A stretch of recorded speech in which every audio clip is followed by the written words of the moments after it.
அரசியலமைப்பு சட்டத்தை பாதுகாக்க வேண்டும். ஏன் இந்த அரசியலமைப்பு சட்டத்தை பாதுகாக்கணும்? இந்த அரசியலமைப்பு சட்டம் தான் உங்களை என்னை சமம்னு முதல்ல அறிவிச்சது.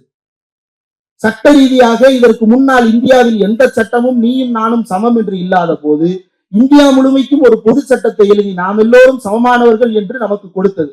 இதன் மீது 1000 விமர்சனங்கள் இருந்தாலும் அந்த விமர்சனங்களை பேசுகின்ற இடம் வேறு. ஆனால் இதை விமர்சன கண்ணோடு அணுக வேண்டும் என்று கூட சேர்ந்து ஒப்பாரி வைக்க வருவான் பிஜேபி காரன்.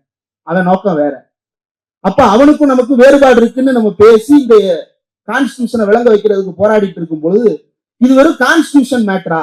இந்த ஜனநாயகம் என்பது எழுதப்படாத சட்டங்கள் என்று ஒன்று இருக்கிறது. இந்த தேர்தல் ஜனநாயகமாக இருக்கட்டும் அல்லது நாடாளுமன்ற ஜனநாயகமாக இருக்கட்டும் அல்லது எதுவாக வேண்டுமானாலும் இருக்கட்டும், கான்ஸ்டிடியூஷன் எழுதி கொடுத்தது ஒன்று என்றால் அது எழுதி கொடுத்ததை வைத்து நாம புரிந்து கொண்டு நடப்பது அப்படின்றது ஒண்ணு இருக்கு. அதுதான் எல்லா ஜனநாயகங்களையும் உயிரோடு வைத்திருக்கிறது.